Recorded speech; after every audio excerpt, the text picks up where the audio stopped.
As someone who often introduces his videos using a Lego representation of himself, I've done curiously few videos on Lego. I mean, I'm a big Lego fan. Lego was one of my favorite toys as a kid, and some of the Lego figures that joined me on this channel were mine from being a kid. But I often don't know what your questions are about Lego. Well, luckily JTC Mello helped me with that by sending me a question about Lego.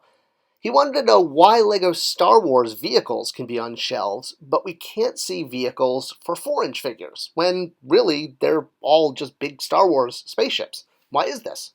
That gets a Chuck Norris thumbs up. I really appreciate it because I don't always know the questions people have, and I love being able to provide insight from the time I've spent in the toy industry. All right, so the question is, why are we getting this? Why can we go to retail right now and buy Shuttle Tidarian or an Imperial Shuttle or whatever? I'm sure there's a number or some Wikipedia entry about it. But we can't get this. We can't get a 4-inch vintage series. Saga was just the pre-vintage name of the 3 3/4 line. So why is it? Why does LEGO get to keep pumping out gigantic Star Wars spaceships? I mean, to scale, to the minifigures, more or less. And that's from all of the Star Wars content, from the new stuff that we're getting on Disney Plus, which I know we're all eagerly anticipating more, and to classic vehicles. In fact, you can get giant expensive versions of classic vehicles, and you can get vehicles that are no longer called the same name as the vehicle they used to be. Yes, we can't call this Slave One anymore. Now it's Boba Fett's Starship per the Lego set. They're the one that started it. Why don't they just go back to the original? Call it the Slavii. Slavii. I mean, it's right there on the package. It kind of sounds like it's from Ikea or something. I'm Swedish. All right, well, enough with our coffee break. Let's get back to business. Lego. What is it all about? Well, it's about building, obviously, and the reward satisfaction is a big part of the appeal, especially to the male demographic. The female demographic, Lego found, is much more about open play. They did a whole study on this. So whatever you're building, that tends to be the satisfaction that Star Wars Lego demographics are looking for. And what's to stop a kid who builds a Lego ship from playing with it like an action figure line, what's called doinky doink play? Well, in the industry, Lego isn't thought of as an action figure line at all. It has its own category. It's called construction. Not like that construction, like, you're actually building something. This is the main play pattern of Lego. Obviously, once you've fully constructed said construction, well, then it's yours to have fully constructed. I don't think I could use the word construction anymore in that sentence. But the construction category is not limited to Lego. All of these fun, delicious toys are part of it, and you'll see lots of them in the toy aisle.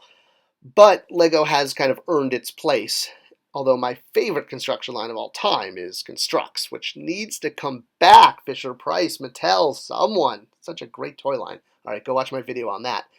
So Lego has tended to dominate the construction aisle. That's what it's technically called, even though as consumers we usually call it the Lego aisle, like the Barbie aisle for dolls.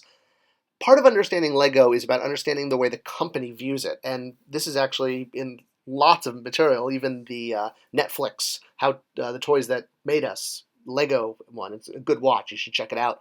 They talk a lot, and by they I mean Lego, how they look at Lego as clay, as a building tool that has unlimited potential. It's essentially plastic bricks, but clay that, think of it like that kids can mold into whatever they want. They could mold it into the Millennium Falcon. They could mold it into Barbie's Dream House. They could just make their own thing. But that's the way Lego looks at their product, is they're selling raw material that you can turn into an item. Now, of course, they'll help you figure out how to do that. And part of the play is getting to put little pilots inside of the ships or, on the horses, if it's a Robin Hood set. While the Star Wars minifigures definitely feel and act like action figures, even having accessories like blasters and lightsabers, well, they are absolutely legally, officially not action figures, even if you're collecting them like that. So, yeah, wipe that smirk off your face, Lego. You're not making an action figure, even though you're fully articulated. You have to be put together just like everything else, and it's why the minifigures come unassembled, because it's part of the construction play. They are not action figures. They are accessories to the construction vehicle that also have to be built. Whew. I don't know if that's the actual legal line, but that is the way the toy industry views the minifigure, and it's how Lego's able to do minifigures for brands that they might not otherwise have access to because of contracts. And it's why you don't see things like Star Wars being sold like this in minifigure blind bags. because Hasbro has the action figure category pretty much tied up. So, yep, do these function as small action figures complete with accessories and soft good cloaks? 100%. Are they action figures? Heck no. Will they ever be sold individually, carded, blind bagged, anything? Well, not for Star Wars. They can do that with other brands where the contracts aren't locked up by the toy company, so you can get your Marvel Studio minifigures or your Harry Potter minifigures. All right, the other thing Lego has going for it that it's able to do all this is the way its tooling works.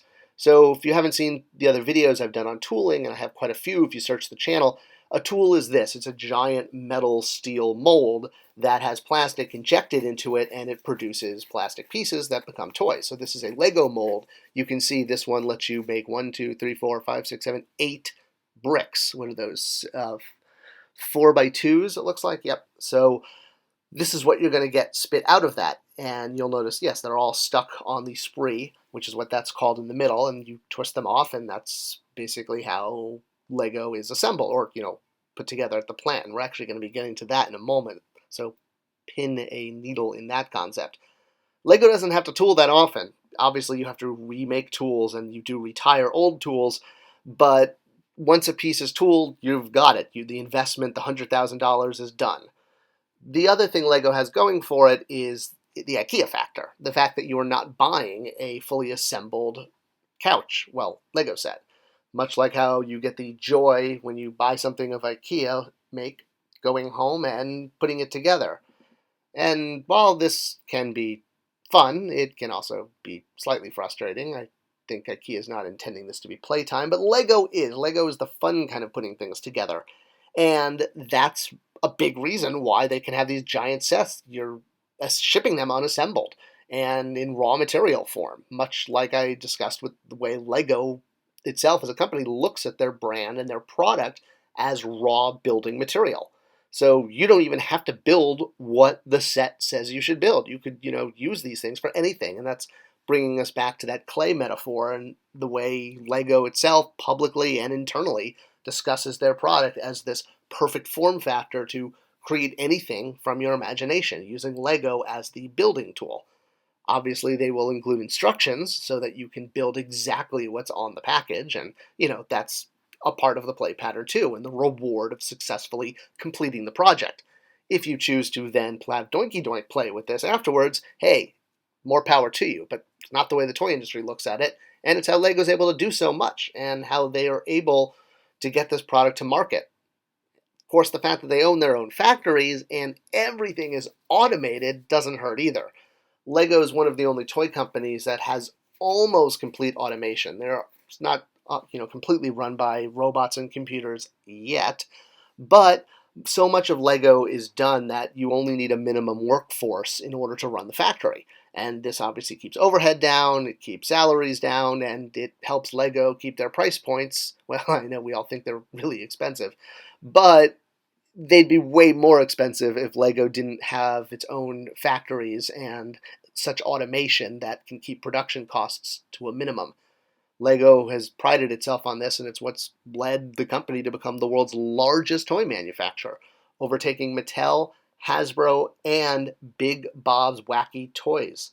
So, yeah, Lego is the king of the toy aisle thanks to their automation.